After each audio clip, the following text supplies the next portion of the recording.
প্রিয় দর্শক, স্বাগত জানাচ্ছি আগামীর বাংলাদেশ অনুষ্ঠানে। আশা করি আপনারা ভালো আছেন, সুস্থ আছেন। আজকে আমাদের সঙ্গে আলোচনায় রয়েছেন লেখক এবং রাজনৈতিক বিশ্লেষক জনাব আশরাফ কায়সার। আশরাফ কায়সার, আপনি নিশ্চয়ই দেখেছেন যে শাহজালাল বিজ্ঞান ও প্রযুক্তি বিশ্ববিদ্যালয়ের কেন্দ্রীয় ছাত্র সংসদ, যাকে আমরা সাকসু বলি, নির্বাচন 4 সপ্তাহের জন্য স্থগিত করেছে হাইকোর্ট। নির্বাচনটা হচ্ছে 20 তারিখে, মানে আগামীকাল নির্বাচনটা হওয়ার কথা ছিল। এবং এখানে আমরা একটা জিনিস লক্ষ্য করছি যে এই নির্বাচনের আগ মুহূর্তে এই নির্বাচনের সব কার্যক্রম থেকে বিরত থাকার ঘোষণা দেন বিএনপিপন্থী শিক্ষকরা। আপনার কাছে আমার প্রশ্ন, এই সাকসু নির্বাচন যে স্থগিত হয়ে গেল, লাভ কার, ক্ষতি কার? প্রথম কথা যে আমরা পুরনো যে রীতি দেখতাম যে শিক্ষকরা রাজনৈতিক দলের সমর্থনে কথা বলেন এবং কাজ করেন, আজকে তাদের বিএনপিপন্থী শিক্ষকদের প্রতিক্রিয়া দেখে আমার সেই কথাই মনে পড়ল। এটি নিয়ম অনুযায়ী সঠিক তারিখে হয়ে যাওয়া উচিত ছিল। আপনি জানেন যে জাতীয় নির্বাচনের পরে, এই নির্বাচনের 4 সপ্তাহ হলে মানে জাতীয় নির্বাচনের পরে গিয়ে পড়বে। আমি মনে করি যে এটি ওইভাবে হওয়া ঠিক হয়নি এবং এটি স্বাভাবিকভাবেই ছাত্র শিবির যেভাবে আপনার প্রেস কনফারেন্স করেছে, প্রতিবাদ করেছে, এটি আমার মনে হয় ছাত্র সংসদকে ইন্ডিপেন্ডেন্টলি আমরা যেই চেহারায় দেখতে চাই তার জন্য সঠিকভাবে তারিখ অনুযায়ী নির্বাচনটি হয়ে গেলে তাদের জন্য ভালো হতো ক্রেডিবিলিটির দিক থেকে। একটা জিনিস হয়তো 5টি নির্বাচন, 5টি পাবলিক বিশ্ববিদ্যালয়ে আমরা শিবিরকে ভালো ফলাফল করতে দেখেছি। হয়তো জাতীয়তাবাদী ছাত্রদল এবং বিএনপির একটি ভিন্ন চিন্তা শুরু হয়েছে যে কি করে শিক্ষাঙ্গনে তার ফল ঘুরিয়ে দেওয়া যায়, কিন্তু সেটি আপনার রাজনীতি করে করতে হবে, কৌশল করে না। কিন্তু আমরা দেখেছি যে নির্বাচন যখন পিছিয়ে যায়, যেমন বিশেষ করে দুটো ইউনিভার্সিটির কথা আমরা উল্লেখ করতে পারি, 3টি, একটা হলো চট্টগ্রাম বিশ্ববিদ্যালয়, রাজশাহী বিশ্ববিদ্যালয় এবং জগন্নাথ বিশ্ববিদ্যালয়। বারবার নানান দাবির মুহূর্তে কিন্তু নির্বাচন যত পিছিয়েছে তত কিন্তু ক্ষতিগ্রস্ত হয়েছে ছাত্রদল। কারণ আপনি জানেন যে এই যে তরুণরা এই ইউনিভার্সিটির প্রথম একটা নির্বাচন হবে, এবং আপনি জানেন আমরা যখন ইউনিভার্সিটি তখন দেখেছি আমাদের মানসিকতা কেমন ছিল। সবাই কিন্তু একদম রেডি হয়ে প্রস্তুত যে আমরা কালকে ভোট দিতে যাব, এবং এরা অনেকে জীবনে ভোট দেয় নাই, যারা মাস্টার্সে পড়ে তারাও কিন্তু ভোট দিতে পারে না, কোনো ভোটই না। এটা তো একটা বড় ধরনের প্রতিক্রিয়া হবে স্টুডেন্টদের মধ্যে। দেখুন, আমরা যে বারবার বলছি যে অভ্যুত্থান আমাদের মধ্যে কি পরিবর্তন এনেছে, একটা পরিবর্তন এনেছে যে তাদের আশা আকাঙ্ক্ষার সাথে আপনি মানানসই রাজনীতি করছেন কিনা। কারণ তাদের আশা আকাঙ্ক্ষা হচ্ছে যে তারা অন্য কারো দ্বারা চালিত না হয়ে নিজের মন এবং মানসিকতা দিয়ে তারা বিচার বিবেচনা করতে চান। কাজেই আপনি যতগুলো বিশ্ববিদ্যালয়ে নির্বাচন পিছিয়েছে সেখানে ছাত্রদল ফলাফল ভালো করেছে, এবং টু বি অনেস্ট আমরা ছাত্রদলকে গত 1.5 বছরেও কোনো বিশ্ববিদ্যালয়ে কিন্তু ওইভাবে দাঁড়াতে দেখিনি, যেটি একসময় ছাত্রদলের সবচেয়ে বড় দুর্গ বলে বিশ্ববিদ্যালয়গুলোকে আমরা দেখতাম। তাদের রাজনীতিটা তাদের নতুন করে সমীকরণ আঁকতে হবে। তারা প্রায় শিবিরের ব্যাপারে অভিযোগ করছেন যে শিবির যা যা করছে ওগুলো রাজনীতি না, ওগুলো প্রভাব বিস্তার করছে, খাট বানিয়ে দিচ্ছে, ওয়াটার ফিল্টার করে দিচ্ছে। তারা যদি মনে করে থাকে তাদের কোনো ভিন্ন কৌশল আছে, সেটি তাদের ক্যাম্পাসেই করতে হবে। তারিখ পরিবর্তন করে সাধারণ ছাত্রছাত্রীদের ভোটের যে আকাঙ্ক্ষা, তার যে প্রতিফলন সে দেখতে চায়, ওই জায়গায় বাধাগ্রস্ত করে আপনি ভালো ইতিবাচক রাজনীতি করতে পারবেন না। তাতে ফলাফল হয়তো আরও খারাপ হওয়ার সম্ভাবনা আছে। একটি বিষয় যেটা আপনি শুরুতে উল্লেখ করছিলেন সেটা হলো যে শিক্ষকদের রাজনীতি। এখন শিক্ষকরা যদি আমরা অতীতে দেখেছি গত 15 বছরে, আপনি নিশ্চয়ই জানেন কোনো একজন ভাইস চ্যান্সেলর তার বিসিগিরি ছেড়ে দিয়ে যুবলীগের সভাপতি হওয়ার খায়েশ প্রকাশ করেছিলেন, এই অবস্থায় পৌঁছেছিল। এখন কি সেই আমরা পুরনো চেহারা দেখবো কিনা, এটা একটা প্রশ্ন উঠেছে। আরেকটা প্রশ্ন উঠেছে, সেটা হলো যে শিক্ষকরা যদি এইভাবে নগ্নভাবে রাজনীতি করে তাহলে তারা শিক্ষকতা পেশা বাদ দিয়ে ফুল টাইম পলিটিক্সে চলে আসতে পারে। দেখুন, আমি শুধু শিক্ষকদের কথা না, আমি অনেক সময় সাংবাদিকদের কথাও বলি যারা দলীয় চর্চা করেন। সাংবাদিকদের অবস্থা আরো খারাপ। তাদের উচিত ফুল টাইম রাজনীতি করা। কারণ আপনি 2 নৌকায় পা দিয়ে আপনি কখনো পরিচয় লুকিয়ে, কখনো গুপ্তভাবে, কখনো কৌশলী হয়ে, তাতে কোনোটিতে আপনি ভালো করেন না।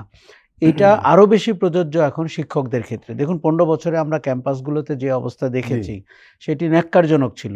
এমনকি 15 বছরে 15টি ঘটনাতেও আমরা শিক্ষকদেরকে দাঁড়াতে দেখিনি। আমরা তখন তাদের দাঁড়াতে দেখেছি যখন তাদের পেনশন নিয়ে কথা হচ্ছিল। তার আগ পর্যন্ত তাদের ঘুম ভাঙেনি। এত যে গুম খুন হলো, এত যে নির্বাচনহীনতার ভেতর দিয়ে দেশ গেল, গণতন্ত্র পিছলে পড়ল, তাতে শিক্ষকরা কিন্তু তাদের সম্বিত ফিরে পেলেন না। আজকে যেই শিক্ষকদের প্রতিক্রিয়া আমরা বিএনপিপন্থী শিক্ষক বলে শুনছি, এটা প্রথমে আপনাকে নির্মূল করতে হবে। ক্যাম্পাসগুলোতে বিএনপিপন্থী, জামাতপন্থী শিক্ষকতা আমার মনে হয় খুব খারাপ পরিচয় বহন করা উচিত এবং ছাত্রদের প্রতিবাদ করা উচিত। আপনি দেখেছেন যে অতীতে যারা দলীয় শিক্ষক ছিল তাদেরকে এখন কি করে হেনস্থা করা হচ্ছে, তাদের ক্যাম্পাসে যাওয়া নিরাপদ হচ্ছে না, তাদেরকে স্টুডেন্টদের মুখোমুখি হতে হচ্ছে। এটি দেখেও যদি বর্তমানে কোনো শিক্ষক আপনার রাজনৈতিক পরিচয় ব্যবহার করে কাজ করতে চায়, সেটি আমার ধারণা আগামীতে আরও বড় অশনি সংকেত তৈরি করছে আমাদের জন্য। এতে করে সে তার কাজ করতে পারছে না, তার পড়াশোনার ব্যাঘাত ঘটছে, তিনি শিক্ষকতা করতে পারছেন না। আর দলীয় লেজুর বৃত্তি করে প্রফেশনালদের যে বাজে চেহারাটা হয়, সেটি সাংবাদিক, সাহিত্যিক, শিক্ষক সবার ক্ষেত্রে প্রযোজ্য। এটি বাংলাদেশ আর নিতে পারবে না, কারণ 15 বছরে আমরা ভয়ঙ্কর সব চেহারা দেখেছি। গুণী মানুষ, কাজে ভালো, স্বস্বক্ষেত্রে পরিচিত, কিন্তু রাজনৈতিক পরিচয়, কিছু পাওয়ার আশা, এটি তাদেরকে ধ্বংস করে দিয়েছে। আমার মনে হয় যে শাহজালাল বিশ্ববিদ্যালয়ের এই উদাহরণটি আর যেন প্রলম্বিত না হয়। আরেকটা প্রশ্ন তো সামনে আসবেই। এখন ধরুন যেখানে বিএনপি ছাত্রদল পাশ করার সম্ভাবনা, সেখানে জামাত সমর্থিত যদি এরকম আছে, তারা যদি বলে যে আমরা নির্বাচন কার্যক্রমে অংশ নিব না, যেটা শাহজালাল, আবার আরেক জায়গায় যেখানে শিবির পাশ করার সম্ভাবনা থাকবে সেখানে বিএনপি পন্থীরা নেবে না, তাহলে কি দাঁড়াবে? প্রথম কথা, এটা ছাত্র সংসদের নির্বাচন। ছাত্র সংসদের নির্বাচনে ছাত্রদের ভূমিকা থাকাটাই মুখ্য এবং তারা স্বাধীন নিরপেক্ষভাবে তাদের মত প্রকাশ করবে। দেখুন, আপনার কাছে অপছন্দের হতেই পারে, কিন্তু তাদের মত প্রকাশের স্বাধীনতা তাদের আপনাকে দিতে হবে। এখন আপনি বিএনপিপন্থী শিক্ষক বলে প্রভাব খাটালেন, জামাতপন্থী শিক্ষক বলে আরেক ক্যাম্পাসে আরেকজন প্রভাব খাটালো, এগুলো একদমই পুরনো বস্তা পচা রাজনীতি, যেটি আমরা 5ই অগাস্ট বিদায় করেছি ঝেঁটিয়ে। সেই জায়গায় বাংলাদেশ যাচ্ছে এবং মানুষের যদি আপনি হতাশার মাত্রা দেখেন, তাহলে কিন্তু এদের বুঝতে হবে তাদের পরিণতি কোন দিকে যেতে পারে। আমার মনে হয় এখান থেকে খুব দ্রুত এই পরিচয়ের আবরণ থেকে ক্যাম্পাসগুলোকে মুক্ত করতে হবে। এখানে আরেকটা বিষয় হচ্ছে, সেটা হলো যে নির্বাচন কমিশনও কিন্তু এর সঙ্গে জড়িয়ে গিয়েছিল শুরুতে, কিন্তু এটা নির্বাচন কমিশন আওতাভুক্ত নয়। এখন ধরুন নির্বাচন কমিশন দেখা গেল যে বিশ্ববিদ্যালয়ের ছাত্র সংসদ নির্বাচনে নাক গলাইতে পারে, তাহলে তো যে কোনো স্বায়ত্তশাসিত প্রতিষ্ঠান তারা নাক গলাইতে পারে। প্রথম কথা, নির্বাচন কমিশনের নিজের যে কাজ, সেই জায়গাটিতে তারা লেজে গোবরে অবস্থায় আছে, সেই জায়গাটিতে তারা বিতর্কিত, প্রশ্নবোধক অবস্থায় আছে এবং তাদের সক্ষমতা নিয়ে ব্যাপক প্রশ্নের উদয় হয়েছে। এখন ক্যাম্পাসের কোনো নির্বাচন নিয়ে নির্বাচন কমিশন কথা বলছে, এটি অভাবনীয় এবং সেটা শেষ পর্যন্ত টেকেনি, না, এটা আবার চেঞ্জ হয়েছিল, এখন হাইকোর্টে হলো। আমার মনে হয় এটা বেমানান এবং এটা তাদের এখতিয়ারভুক্ত না। আর বিষয়টিকে এই লেভেলে নিয়ে আসারও কিছু নাই। আমার মনে হয় অনেক আগেই ক্যাম্পাসে এটা সমাধান হতে পারত। আপনি নির্বাচন কমিশনের কথা বলছিলেন, যে আমরা দেখলাম যে এটা খুব উত্তেজনাকর ব্যাপার এবং আজকের যে মূলধারার মিডিয়াতে এটা ছিল আজকে মূল খবর। মূলত আপনি জানেন যে গতকাল ছিল মূলত আপিল করার শেষ দিন, তার মানে আর আপিল হচ্ছে না, 21 তারিখে চূড়ান্ত প্রার্থী তালিকা প্রকাশ করা হবে। আপনি জানেন যে যে পোস্টাল ব্যালটে পক্ষপাতের অভিযোগ সহ 3টি ইস্যু নিয়ে গতকাল রোববার সকাল থেকে রাত পর্যন্ত নির্বাচন কমিশনের সামনে ছাত্রদলের নেতাকর্মী অবস্থান, তারপরে পক্ষপাত করে বা কোনো ফাঁকফোকরদের ঋণ খেলাপি বা দ্বৈত নাগরিকদের পার করে দেওয়ার চেষ্টা করলে ইসির বিরুদ্ধে অ্যাকশনে যাওয়ার হুঁশিয়ারি জাতীয় নাগরিক পার্টির। এমন উত্তেজনাকর পরিস্থিতির মধ্যেই কিন্তু গতকাল রিটার্নিং কর্মকর্তাদের সিদ্ধান্তের বিরুদ্ধে প্রার্থীদের আপিল শুনানি শেষ করেছিল ইসি। অনেকে বলছেন যে রিটার্নিং কর্মকর্তার বাছাইয়ের বৈধ থাকা প্রার্থীদের আপিলে বাতিল হওয়া, আবার বাতিল হওয়া প্রার্থীকে বৈধ হওয়ার বিষয়টি ইসির মাঠ পর্যায়ের প্রস্তুতির দুর্বলতা প্রকাশ করেছে। অনেক সমালোচক বলছেন যে 723টি মনোনয়ন বাতিল ও পরে 417টি ফিরে পাওয়া এই বিশাল সংখ্যাটা পুরো যাচাই প্রক্রিয়াকেই মূলত প্রশ্নবিদ্ধ করেছে। কি বলবেন? খুব স্বাভাবিকভাবেই, কারণ যখন আপনার 7 শতাধিকের উপরে বাতিল হয়, তখন আমরা ধরেই নিতে পারি যে তাদের গলদ রয়েছে, তাদের তথ্যের গরমিল রয়েছে, এই কারণে বাতিল হয়েছে। এখন আপনি আপিল করলে যদি 400-র উপরে আবার গ্রহণযোগ্য হয়ে ওঠে, তাহলে তো বোঝা যাচ্ছে যে মাঠ পর্যায়ের সাথে আপনি যে আপিলের পর্যায় পর্যন্ত একটা বড় গ্যাপ তৈরি হয়েছে। আমরা কিন্তু আপনি এই অনুষ্ঠানে আমরা অতীতে উদাহরণ দিয়েছি যে একই প্রার্থী 2টি এলাকায় একইভাবে সাবমিট করেও কোনো এক জায়গায় তার প্রার্থিতা বহাল রেখেছেন, কোনো এক জায়গায় তার প্রার্থিতা মাহমুদুর রহমান মান্নার কথা বলছি। এখন দেখেন, এই নির্বাচনের 3 সপ্তাহ আগে জি নির্বাচন কমিশন ঘেরাও যদি কর্মসূচি হয়, সেটি ছাত্রদল যেই দাবিতেই করুক কিংবা এনসিপি যেই দাবিতেই করুক, জি এটি আমাদের নির্বাচনী ব্যবস্থাপনাকে এবং যেই সুষ্ঠু নির্বাচনটি আমরা করতে চাচ্ছি তাতে কি বড় রকমের প্রশ্নের উদয় করছে। এই যে আপনি যে দ্বৈত নাগরিকত্ব জি জি বলছি, অথবা এটি তো আসলে আমাদের আইন অনুযায়ী যে ব্যবস্থা নেওয়া দরকার হুম সেটি আপনাকে নিতে হবে। কাজেই এই জায়গা থেকে নির্বাচন কমিশনকে ঘুরে দাঁড়াতে হবে এবং এই সমস্ত অভিযোগের ব্যাপারে উত্তর দিতে হবে। এখন একটা প্রশ্ন হলো যেটা, সেটি হলো যে আপনি নিশ্চয়ই দেখেছেন একজন ঋণ খেলাপির মামলায় ব্যাংক থেকে লোক গিয়ে উপস্থিত হয়েছে এবং তাকে সার্টিফাই করেছে এবং তাকে বৈধতা দিয়েছে, কিন্তু সে সার্টিফাই করলো কি না করলো সেটা তো ফ্যাক্টর না। তাহলে ইসির ভূমিকা এখানে কি? না, এটি আমার মনে হয় মানে অতিরিক্ত অ্যাক্টিভিটি হচ্ছে এবং ব্যাংকের কর্মকর্তা গিয়ে হাজির হওয়া এটা কিন্তু খুব বেমানান। হুম হুম এবং ইসির এখানে একটি স্বাধীন সার্বভৌম ভূমিকা থাকার কথা। জি তারা বিভিন্ন মহল থেকে তথ্য উপাত্ত নিবে এবং তাতে করে তাদের স্বকীয় চিন্তা জি তারা প্রকাশ করতে হবে। এখন ধরেন ঋণ খেলাপি কিংবা দ্বৈত নাগরিকত্ব, আমরা এমনিতেই অনেক ক্যান্ডিডেটকে দেখছি। শোনেন, হলফনামাকে আমরা যত সাধুবাদ জানাচ্ছি, হুম ব্যাপারটি মোটেই তা না। আমরা এখনও ওখানে অনেক কিছুর গলদ আছে বলে মনে করি এবং সেখানে সত্য প্রকাশ হচ্ছে না। তার ঋণ খেলাপির ব্যাপার হোক, দ্বৈত নাগরিকত্বের ব্যাপার হোক, তারপরে দ্বৈত নাগরিকত্ব নিয়ে তিনি অ্যাপ্লাই করেছেন, জি এমন হতে পারে। কিন্তু তার অ্যাপ্লিকেশন কি গ্রহণযোগ্য হয়েছে? গ্রহণ করা হয়েছে? সেই সেটা তো জিনিসটা নিশ্চিত না। এখন নিশ্চিত বলা হচ্ছি হচ্ছে যে না। অ্যাপ্লাই, এখানে আমি একটা যোগ করে দিই। কোনো একজন প্রার্থীর, আমি তাকে জিজ্ঞাসা করেছিলাম, উনি দ্বৈত নাগরিক, যে আপনি কি করেছেন? বলেছে আমি অ্যাপ্লাই করেছি। আমি তাকে বললাম যে যদি কোনো কারণে আপনি এমপি না হতে পারেন তাহলে তো আমসালা দুটোই আপনার গেল। তো উনি কি বলেছেন জানেন? উনি বলল যে এটা জটিল প্রক্রিয়া না। আমি বলছি কেন? বললো আমি যদি আবার বলি এটা 6 মাস একটা প্রক্রিয়া আছে, এটা শেষ হতে প্রক্রিয়া 6 মাস লাগে, এর মধ্যে যদি আমি আবার আবেদন করি যে না আমি নাগরিকত্ব ত্যাগ করতে চাই না, তখন আমি আবার নাগরিক থেকে যাবো। এবং এই ফাঁক ফোকরটা কিন্তু স্পষ্ট। আমি একজন দ্বৈত নাগরিক অধিকারী যিনি এমপি প্রার্থী হয়েছিলেন, এনিহাও পরে কোনো কারণে উনি সরে গেছেন, কিন্তু প্রার্থী হয়েছিলেন এবং তার বৈধতা হয়েছিল। এবং অতীতেও আমরা তাই দেখেছি। জি দেখেন, প্রতারণামূলক পদক্ষেপ দিয়ে নির্বাচনে অংশ নেওয়া কিংবা বিজয়ী হওয়া কিংবা পরাজিত জি হওয়া, জি এটি আমাদের গণতন্ত্রের গলদ হিসাবে রয়ে গেছে। হুম অতীতেও কিন্তু লোক দেখানোভাবে অনেকে দ্বৈত নাগরিকত্ব পরিহার জি করেছেন। কিন্তু পরবর্তীতে আমরা দেখেছি যে সে আবার নাগরিকত্ব ফিরে পেয়েছেন। হুম বিকজ ওইসব দেশগুলোতে আপনার একটা সীমারেখা থাকে, জি সময়কাল থাকে। হ্যাঁ আপনি চাইলে 6 মাসের জন্য সেটিকে পিছিয়ে দিতে পারেন। এটি একটি। না, আরেকটা ওটা কথা, এমনিই বোধহয় 6 মাস লাগে, ওরা দেখে। না, দীর্ঘ প্রক্রিয়া, জি জি দীর্ঘ দেখে, হ্যাঁ প্রক্রিয়া হ্যাঁ এই জিনিসটা। আরেকটা জিনিস বলি যে কারণে ছাত্রদল ঘেরাও করছে, যে আপনার পোস্টাল ব্যালট। জি জি পোস্টাল ব্যালটের চিত্র কিন্তু আমি দেখেছি। জি এখন এখানে নির্বাচন কমিশনকে একটা গ্রহণযোগ্য যে কথা বলতে হবে। আমাকে কানাডা থেকে এক ভদ্রলোক ছবি হুম দেখিয়ে বলেছেন যে ধানের শীষকে আমি ফোল্ডের নিচে দেখছি হ্যাঁ হ্যাঁ। এবং স্বাভাবিকভাবেই আমরা তো ধানের শীষ একটা প্রধান দল, তার প্রধানতম আর মার্কা। দাঁড়িপাল্লার ডান দিকে উপরে। হ্যাঁ, এটি নির্বাচন কমিশনের আরো সতর্ক হওয়া উচিত এখন ছিল। নির্বাচন কোন নীতিতে করবে তাহলে? এরা তো না, অ্যাকর্ডিং টু আলফাবেট বলছে। না, অ্যালফাবেট বললেও এটা আগেও তো ক্লিয়ার করা যেত জি জি যে আমরা এই নীতিতে আগাচ্ছি। হুম, দেখেন, এখানে লুকোছাপার কিছু কিছু নাই। নেই, হ্যাঁ আপনার প্রধান স্টেক হোল্ডার 3টি বা 4টে জোট, এর বাইরে কেউ নাই। কাজেই তাদেরকে ডেকে বলা আমরা অ্যালফাবেটিক্যালি যাচ্ছি, হুম। তখন কিন্তু আর আজকের প্রশ্ন উঠতো শুরু না। হতো না। তারা তাদের লোকজনকে, এমনকি বিদেশের লোকজনকে বলতে পারতো যে অ্যালফাবেটিক্যালি গেলে আমরা এখানে আসছি। জি। তারা তখন অবজেকশন তারা জানাতে বোধহয় এই পারতো ব্যাখ্যাটা দিয়েছিল আমি যতটুকু জানি। হয়তো। জি কিন্তু এখন অনেকের কাছে এটা শকিং মনে হচ্ছে। জি। আপনার দ্বৈত নাগরিকত্বের কথা বলছিলেন। আপনাদের লক্ষ্য করেছেন যে 24 জনের মধ্যে 21 জনের প্রার্থিতা বহাল রয়েছে, আর 2 জনের প্রার্থিতা বাতিল করা হয়েছে, আর কুমিল্লা 3 আসনে একজনের প্রার্থীর ব্যাপারে সিদ্ধান্ত স্থগিত রেখে তার কাগজপত্র জমা দিতে বলা হয়েছে। এবং আমরা জেনেছি যে কমিশন সূত্রে জানা গেছে যে দ্বৈত নাগরিক ইস্যুতে কমিশন সিদ্ধান্ত গ্রহণে নমনীয়তা দেখিয়েছে। প্রশ্ন উঠেছে আইনের বাইরে গিয়ে নমনীয়তা দেখানো ভবিষ্যতে কি ফল বয়ে নিয়ে আসবে, এটার প্রশ্ন। আর এটা হলো যে নির্বাচন চলাকালীন ইসি কি যে কোনো বিষয়ে নমনীয়তা দেখাবে তাহলে? একদমই না।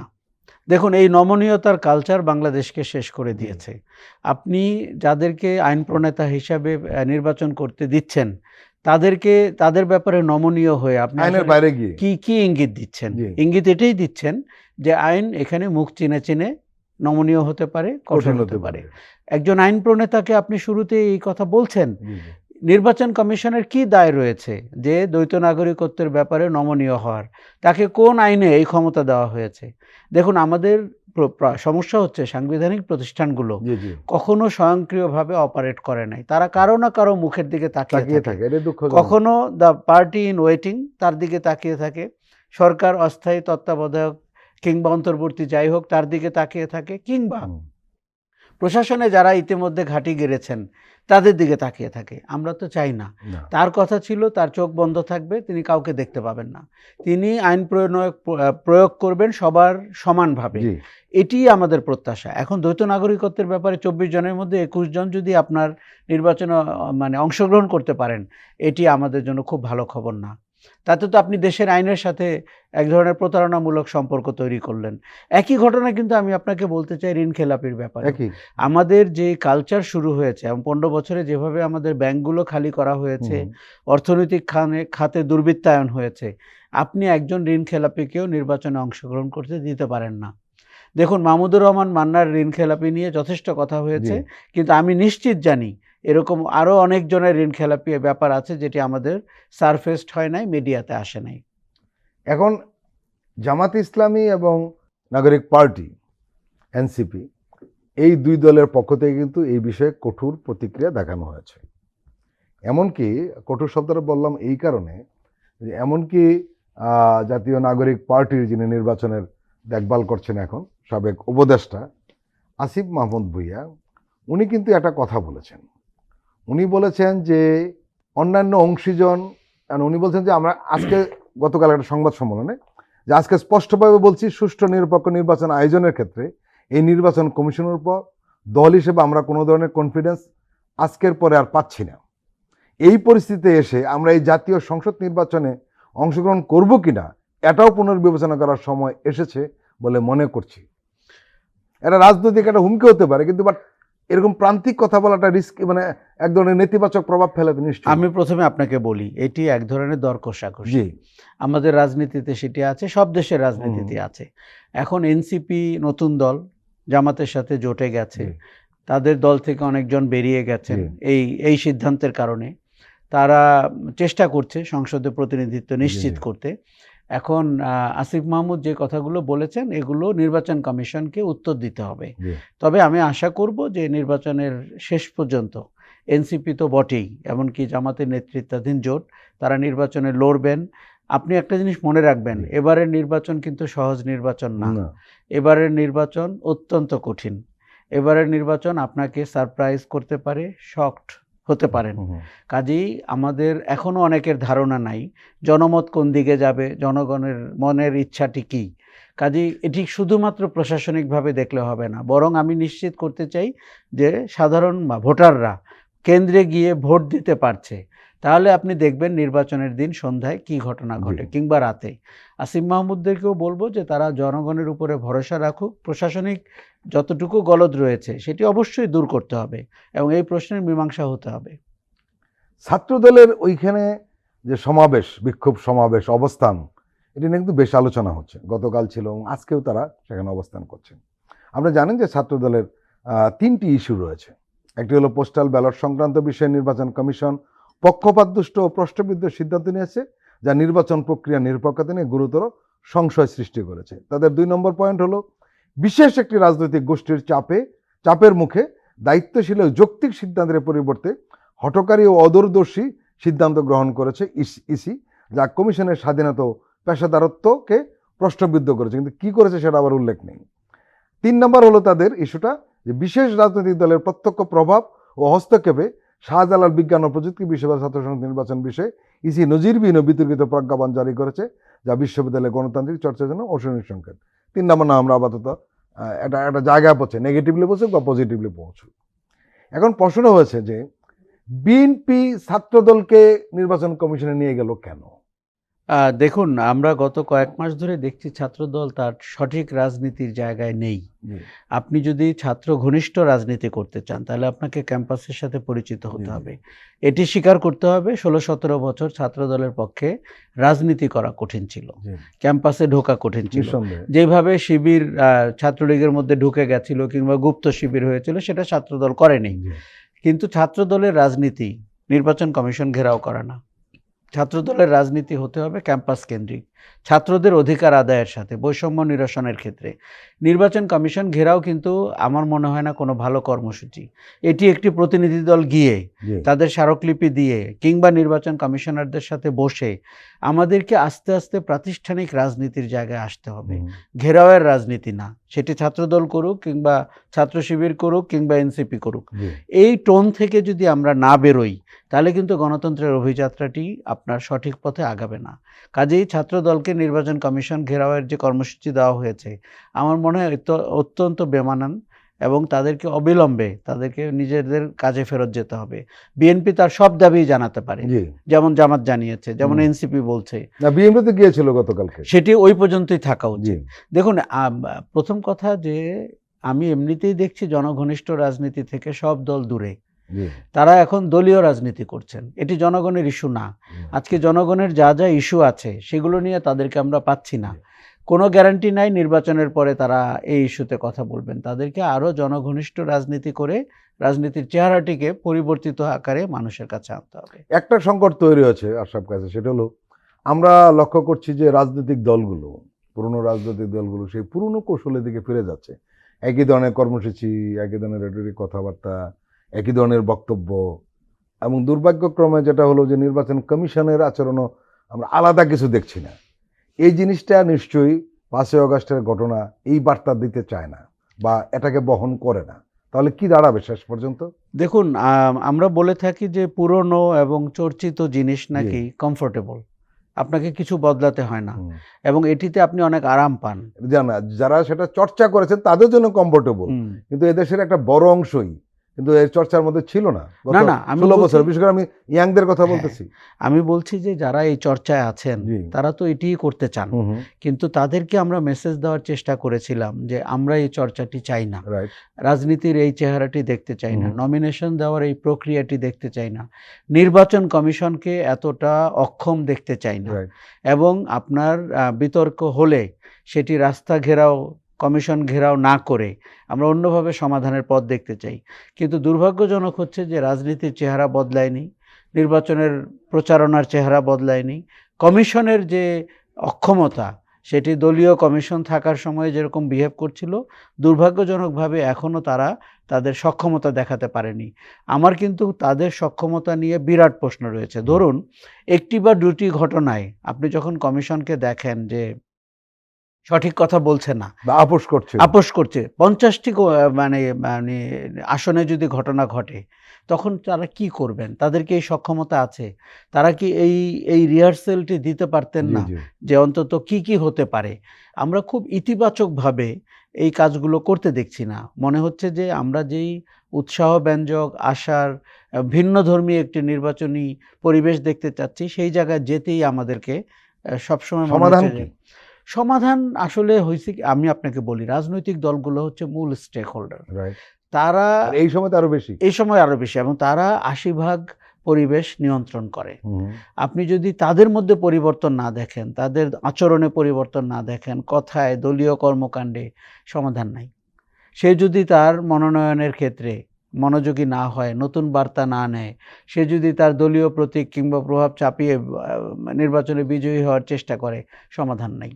কাজেই আর যখন এটি এমন একটা জায়গায় যায় যে এবারের নির্বাচনে ক্ষমতায় চলে যাওয়ার সম্ভাবনা অনেকের জন্যই প্রবল, তখন তাদের মধ্যে পরিবর্তনের আকাঙ্ক্ষা আরও কমে যায়। আমার মনে হয় এরকম একটি জায়গায় বাংলাদেশ পৌঁছে গেছে। প্রিয় দর্শক, আমরা এখন একটি বিরতি নিচ্ছি, আপনারা আমাদের সঙ্গেই থাকুন।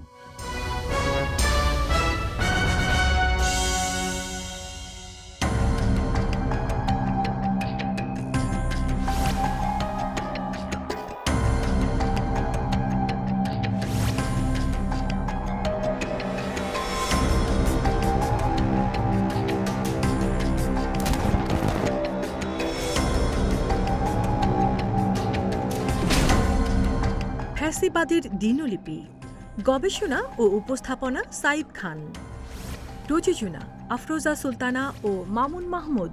দেখবেন প্রতি রবি থেকে বৃহস্পতিবার সন্ধ্যা 7টায়।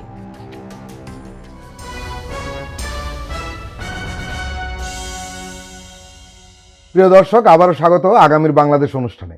আজকে আমাদের সঙ্গে অতিথি হিসেবে রয়েছেন লেখক এবং রাজনৈতিক বিশ্লেষক জনাব আশরাফ কায়সার। সরকারে গণভোট নিয়ে যে তৎপরতা, সেটা নিয়ে অনেকে প্রশ্ন উঠিয়েছেন। কেউ বলছেন সরকারকে নিরপেক্ষ থাকতে হবে, কিন্তু আমরা জানি যে একটি গণ অভ্যুত্থান বা বিপ্লবের পরে যে সরকার হয় সে আসলে কখনো নিরপেক্ষ থাকে না। আর একটা বিষয়, এই সরকার সামনে থেকে নির্বাচন করছে না যে তাকে আবার ক্ষমতা আসতে হবে, এরকম না। সে সবসময় বিপ্লবের পক্ষে থাকে এবং জন আকাঙ্ক্ষার পক্ষে থাকে, এটাই স্বাভাবিক। আমরা লক্ষ্য করছি জামাত এবং এনসিপি গণভোটের হায়ের পক্ষে মাঠে নেমেছে। বিএনপির স্থায়ী কমিটির সদস্য নজরুল ইসলাম খান বলেছেন তারা হায়ের পক্ষে, আবার মির্জা আব্বাস বলছেন জনগণের ইচ্ছা, হা বা না এই বিষয়ে আমাদের বলার কিছু নেই, কারো ইচ্ছা হলে হাতে ভোট দেবে, কারো ইচ্ছা হলে নাতে দেবে। অনেকে বলছেন যে দলের পক্ষ থেকে একটা অবস্থান জানালে সবচেয়ে ভালো হতো। বিশেষ করে ভোটাররা সেই দল, যে দলকে সমর্থন করছে জাতীয় সংসদ নির্বাচনে, তারা তো হায়ানার ব্যাপারে একটা বার্তা চাইবেই নাকি? দেখুন, এখানে রাজনৈতিক দলগুলোকে পরিষ্কার অবস্থান নিতে হবে। এখানে মানে ধোঁয়াশাপূর্ণ আমরা অবস্থান, বলি গ্রে জোন, হ্যাঁ, সেটাতে সুযোগ নাই। দেখেন, অভ্যুত্থান পরবর্তী সরকার, আমি কিন্তু ওই অগাস্ট থেকে বলে আসছি এটি পক্ষপাতের সরকার, এটি নিরপেক্ষ সরকার না। এটি আপনার অভ্যুত্থানের আশা আকাঙ্ক্ষা বাস্তবায়ন করার সরকার। উল্টো আমি এই সরকারকে অনেক কম মার্ক দেই যে অভ্যুত্থানের আশা আকাঙ্ক্ষা তারা ধরতেও পারে নাই, বাস্তবায়নও করতে পারে নাই। সেখানে হ্যাঁ ভোটের পক্ষে যে তারা প্রচারণা চালাবেন এটি খুব স্বাভাবিক, কেননা তাদেরকে তো অভ্যুত্থানের আকাঙ্ক্ষাকে শাসনতন্ত্রের অংশ করা, সংবিধানের অংশ করা, আমাদের রাষ্ট্র পরিচালনার অংশ করা, এটি তাদের কাজ। এখন এই যে 8 মাস 9 মাস ব্যাপী যে সংলাপ হলো ঐক্যমত্য কমিশনের, সেখানে জামাতে ইসলামী, এনসিপি, বিএনপির মতো দলগুলো কিন্তু অনেক বিষয়ে একমত হয়েছেন। কোনো বিষয়ে কোনো দল নোট অফ ডিসেন্ট দিয়েছেন, সেটিও আমরা খেয়াল করেছি তারা কোথায় দিয়েছেন। এখন বিএনপির, আমি প্রথমে বিএনপি সম্পর্কে বলি, নজরুল ইসলাম খান কিংবা মির্জা আব্বাসের কথা না শুনে আমার মনে হয় বিএনপি দলীয়ভাবে একটা স্টেটমেন্ট দেওয়া উচিত যে আমরা সমস্ত 300 আসনে আমরা বলতে চাই যে হ্যাঁ ভোটের পক্ষে।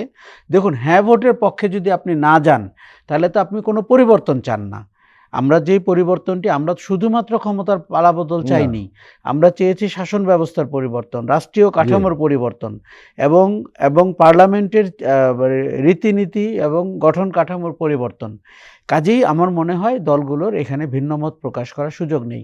কোনো জায়গায় তাদের নোট অফ ডিসেন্ট আছে, সেটা তারা পাওয়ারে গেলে কি করে অ্যাড্রেস করবেন এটা তাদের বিষয়। এখন আমার মনে হয় যে এই ব্যাপারে কিন্তু আর মতভিন্নতা করা কিংবা এই ব্যাপারে কিন্তু কিছুটা ফাঁকফোকর রাখা, এটি বুমেরাংও হতে পারে। আপনাকে যদি কমিটেড মনে না হয়, সেক্ষেত্রে আমি কি করে ভরসা রাখতে পারবো যে আগামীবার আপনি যখন বিজয়ী হবেন আপনি এই পরিবর্তনের পক্ষে কাজ করবেন। আরেকটা বিষয় আপনি নিশ্চয়ই লক্ষ্য করেছেন যে সরকার যে হায়ের পক্ষে নেমেছে, এটাকে সমালোচনা করে কোনো মহল নানান ধরনের কথাবার্তা বলার চেষ্টা করছে যে না, সরকার তো নিরপেক্ষ থাকতে হবে, হায়ের পক্ষে যাওয়া ঠিক নয়, উনি কি সংবিধান লঙ্ঘন করছেন কিনা, উনি কি আইন মানছেন কিনা। কিন্তু মজার ব্যাপার হলো, যারা এই প্রশ্নগুলো উঠাচ্ছে, লেখালেখি করছে, কলাম লিখছে, বা যে সমস্ত মিডিয়ায় এই বিষয়ে প্রশ্ন তোলার চেষ্টা করছে, আমরা তাদের চেহারাটা কিন্তু খুব ভালোভাবে চিনি, অতীতে তারা কোন দিকে ছিলেন। কিন্তু আমরা লক্ষ্য করছি যে বিএনপি যদি একটা অবস্থান নিয়ে নেয় তাহলে এই ধরনের অপতৎপরতা কিন্তু থেমে যায়। কি বলবেন? আমি একদমই মনে করি এখানে বড় দল বিএনপির অবস্থানের সাথে সমাজের অনেক ইতিবাচক কিংবা নেতিবাচক, যারা সুযোগ সন্ধান, এরা কিন্তু মুখ বন্ধ হয়ে যাবে। অ্যাবসলিউটলি। দেখুন, যারা পালিয়ে গেছে তারা একটা চিহ্নিত গোষ্ঠী, কিন্তু তাদের অনেকগুলো লেয়ার কিন্তু সোসাইটিতে রয়ে গেছে, এবং তাদের কোনো লেয়ার মানে অনেকটা মিনমিন সুরে ওই আওয়ামী লীগের বয়ান দিতে চাচ্ছে, ওই সংবিধানের দোহাই দিতে চাচ্ছে। তারা পরিবর্তনের পুরো চ্যাপ্টারটিকে বন্ধ রেখে পরবর্তী আলোচনাটি করতে চায়। তারা জুলাই আগস্ট আলোচনা করতে চায় না, তারা ছাত্র হত্যা আলোচনা করতে চায় না, তারা গণহত্যা নিয়ে কথা বলতে চায় না। পরিবর্তিত বাংলাদেশ কিন্তু সেটি না। কাজেই আমি মনে করি, দেখুন, এদের কেউ হা না ভোটের অতীতের রেফারেন্স টানেন। এইবারের হা না ভোট অতীতের রেফারেন্সের সাথে তুলনীয় না। অতীতে কেউ শাসন ক্ষমতায় থেকে তাকে চাই কি চাই না এরকম হ্যাঁ না ভোট হয়েছে। এবারে তো এই সরকার আর 3 সপ্তাহ পরে ক্ষমতায় নাই, না, কাজে এখানে তার কোনো স্বার্থ নাই। না। সে বরং আপনার পরিবর্তনের আকাঙ্ক্ষা বাস্তবায়নের জন্য গণভোটের ব্যবস্থা করে বিদায় জি, জি। নিচ্ছে। ব্যাপারটি যদি আমরা এইভাবে না দেখি তাহলে কিন্তু খুব দ্রুত বলা যায় সরকার কেন পক্ষ নিবে। হুম। একটা একাডেমিক ডিসকাশন আপনি বলতেই পারেন, কিন্তু এখানে তো সরকার একজন নিরপেক্ষ রেফারির রোলে নাই। আর এই সরকার তো গতানুগতিক সরকার না। এই সরকার সংস্কার বাস্তবায়নের জি, সরকার। হুম। এই সরকার যদি না পারে, এই সরকারের ব্যর্থতার ঝুলি আরো লম্বা হবে। হুম, কাজে এখানে সরকারকে, আমি আরো মনে করি সরকার যেভাবে নেমেছে আরো জোরালোভাবে, আরো এককাট্টাভাবে সরকারি প্রতিষ্ঠানগুলোকে এবং আমাদের যত আধা সরকারি প্রতিষ্ঠান আছে, জি। এমনকি সামাজিক সংগঠন, দেখুন সবসময় সরকারি না, সামাজিক সংগঠন, রাজনৈতিক সংগঠন, তাদেরকে যুক্ত করে দেশে একটা উৎসবমুখর হানা ভোটের ব্যবস্থা হতে হবে। এবং রাজনৈতিক দল হিসেবে বিএনপির আমার ধারণা আরও জোরালোভাবে নামতে হবে, প্রকাশ্যে নামতে হবে, কোনো রকমের গ্যাপ না রেখে, এবং তার কর্মী সমর্থককে বলতে হবে যে তারা এই পরিবর্তনের প্রত্যাশী। কোথাও কোথাও তাদের ভিন্নমত থাকতে পারে, সেটি আমরা পরে বিবেচনা জি। করতে পারবো। আরেকটা বিষয় কিন্তু বারবার উঠছে, অনেকেই বিশ্লেষণ করছেন, সেটি হলো আপনি একটা ইঙ্গিত দিয়েছিলেন অল্প কথায়, সেটি হলো যে এইখানে কিন্তু কোন রাজনৈতিক দল হ্যাঁ বা নায়ের পক্ষে দাঁড়ালো বা কে গ্রে জোনে রইলো, অস্পষ্টতার মধ্যে রইলো, বা স্পষ্ট করলেন না, সেটি জাতীয় নির্বাচনেও প্রভাব ফেলতে পারে। সাংঘাতিকভাবে পারে। আমি আপনাকে এবার একটু খোলাসা করে জি। বলি। ধরেন আমার ধারণা বিএনপি বড় দল, অতীতে ক্ষমতায় ছিল, জি। যারা বাংলাদেশ একটা অস্থির সময় পার করছে। গত 16 মাসে মব ভায়োলেন্স থেকে শুরু করে অনেক কিছু হয়েছে। আমি সাধারণ নারীদের উপরে হেনস্থা হয়েছে। কেউ কেউ ধর্মের নামে অনেক কঠোর কথা বলার চেষ্টা করেছে, মানুষ পছন্দ করেনি। দখলদারিত্ব হয়েছে, দুর্নীতির ছায়া আমরা দেখতে পেয়েছি, এগুলো হয়েছে। মানুষ এক ধরনের স্থিতি চাচ্ছে হুম, এবং নির্বাচনটি যত দ্রুত হয় মানুষের মনে বা ব্যবসায়ীদের মনে হচ্ছে যে সামাজিক স্থিতি, অর্থনৈতিক স্থিতি আসবে। সেই ক্ষেত্রে বিএনপিকে তাদের ভরসার জায়গা মনে হচ্ছে। কিন্তু আপনি যদি জুলাই আগস্টের পরিবর্তনের দিকে তাকান, যে আশা আকাঙ্ক্ষা নিয়ে আপনি হাসিনা রেজিমের পতন ঘটিয়েছেন, এবং শুধুমাত্র হাসিনা পালিয়ে গেল এটি তো আমাদের সফলতা না, মোটেই না। উনি তো একজন ব্যক্তি, হুম, হুম। কিন্তু যেই ব্যবস্থা, যেই সিস্টেম ওই রকম ফ্যাসিস্ট তৈরি করে, সেই সিস্টেমে আপনি পরিবর্তন চান, সেটি কিন্তু সাংগঠনিকভাবে বড় না হলেও এনসিপি কিন্তু শুরু থেকে বলে আসছে। জি। জামাত ইসলামীকে আমরা পরিবর্তনের পক্ষে কাজ করতে দেখছি। কাজে আমি যদি দুই ভাগে বিভক্ত করি, হুম। আপনি যদি স্থিতির আবার দিকে তারা দেখেন, জোট হয়েছে। তারা আবার একসাথে জোট হয়েছে। এমনও হতে পারে আপনার পরিবর্তনের পক্ষে ভূমিকা আপনাকে জাতীয় নির্বাচনে ভোট আনতে সাহায্য করতে পারে। কারণ কি? কারণ হচ্ছে যে আমি ডক্টর ইউনূস সরকারকে দিয়ে যে জিনিস পাইনি, সেটি যেন আগামী নির্বাচিত সরকারকে দিয়ে কিংবা প্রভাবশালী বিরোধী দলকে দিয়ে আমরা যদি আদায় করতে পারি। আবার দেশে স্থিতি থাকুক, এত বেশি পরিবর্তন দরকার নাই, পরিবর্তনের প্রত্যাশী সব মানুষ না, সেটি যদি প্রমাণিত হবে যদি তারা এক ধরনের স্থিতির পক্ষে দাঁড়ায়। এখানে আরেকটা বিষয়, ধরুন গণমাধ্যম কর্মী হিসেবে রিপোর্টিং করার বা কাজ করার জন্য নানান রাজনৈতিক দলের সঙ্গে আমাদের কথা হয়, এটা আপনি জানেন, আপনি দীর্ঘদিন একদম মাঠ পর্যায়ে সাংবাদিক ছিলেন। আমরা কিন্তু লক্ষ্য করছি যে এনসিপি এবং জামাত কিন্তু ওয়েট করছে যে বিএনপির অবস্থানটা কি। বিএনপি যদি বিষয়টা স্পষ্ট না করে, নির্বাচন এবং রাজনীতি যা হয়, মানে তারা এমনটা বক্তব্য দেওয়ার চেষ্টা করে, আপনি নিশ্চিত থাকেন যে সংস্কারের একদম বিরোধী হলো বিএনপি। কিন্তু একটা অদ্ভুত ব্যাপার হলো, বিএনপি প্রথম 23 সালে 31 দফা সংস্কারের প্রস্তাব দিয়েছে। আজকে যে দ্বিকক্ষ বিশিষ্ট পার্লামেন্ট। কথা উঠছে, সেটা তো বিএনপির প্রস্তাব। দেখুন, আমরা তখন ভীষণ অবাক হয়েছিলাম বিএনপি যখন সংস্কার প্রস্তাবনাগুলো আনে, হ্যাঁ, বিশেষ করে 31 দফা। এবং এই যে আজকের অধিকাংশ প্রস্তাবনা, এমনকি যেই প্রশ্নগুলোতে হ্যাঁ ভোট না ভোট হচ্ছে, জি, সেগুলো বিএনপির প্রস্তাবনারই এক ধরনের প্রতিফলন, জি। কখনো কখনো সরাসরি। কাজে বিএনপিকে এখন এককাট্টাভাবে নামতে হবে যে এই প্রস্তাবনাগুলো তাদের, এই সংস্কারে তারা কমিটেড, এবং তারা যদি বিজয়ী হয়ে সরকার গঠন করে এই সংস্কারের অধিকাংশ তারা বাস্তবায়ন করবে। এটি না করলে বিএনপি কৌশলগতভাবে পিছিয়ে থাকবে বলে আমার ধারণা। আর জামাত ইসলামী এবং এনসিপি বা এই জোটের ব্যাপক সম্ভাবনা রয়েছে বিএনপিকে সংস্কার বিরোধী হ্যাঁ, চিহ্নিত একটি করা। জায়গায় চিহ্নিত করা, একটি কোণঠাসা যেটা অবস্থায় রাজনীতি নিয়ে করে যাওয়া, সবাই। এটা রাজনীতির অংশ। হুম। অনেক দূর কিন্তু হয়ে গেছে। বিএনপিকে তারা প্রমাণ করতে পেরেছে যে বিএনপি এ ব্যাপারে পরিষ্কার না, বিএনপি সংস্কার করবে কি করবে না। কিন্তু আমার যতটুকু ধারণা যে বিএনপি এই সংস্কারের প্রতি কমিটেড, এবং বিএনপি নিজের থেকেই এই সংস্কারের অনেক ব্যাপারে কিন্তু আগে থেকে কথা নিঃসন্দেহে। বলেছে। কাজেই আমার মনে হয় এটি প্রতিপক্ষের হাতে না দিয়ে বিএনপিকে অতি দ্রুত মাঠে সংস্কার নিয়ে নামতে হবে। সরকারের পাশাপাশি আমি মনে করি জি। 3টি বড় রাজনৈতিক শক্তির মাঠে থাকা উচিত সংস্কারকে বেগবান করার জন্য। আশরাফ কায়সার, সবশেষ প্রশ্নটি হলো, কোনো কারণে যদি না ভোট বিজয়ী হয়, এর দায় কাকে নিতে হবে? দেখুন, এর দায় নিতে হবে রাজনীতিবিদদের, এর দায় নিতে হবে অন্তর্বর্তী সরকারকে, এর দায় নিতে হবে যারা প্রশাসনে আছেন তাদেরকে। কেননা আপনি মানুষের রায় পেয়েছিলেন 5ই আগস্ট। হুম, আপনি সংস্কার কি করতে হবে দেয়ালে পেয়েছিলেন। মানুষ লিখে গেছে, জি। এমন না শুধু মুখের কথায়, মানুষ দেয়ালে লিখেছে। হুম, সে জীবন দিয়ে বলে গেছে সেই পরিবর্তন চাচ্ছে।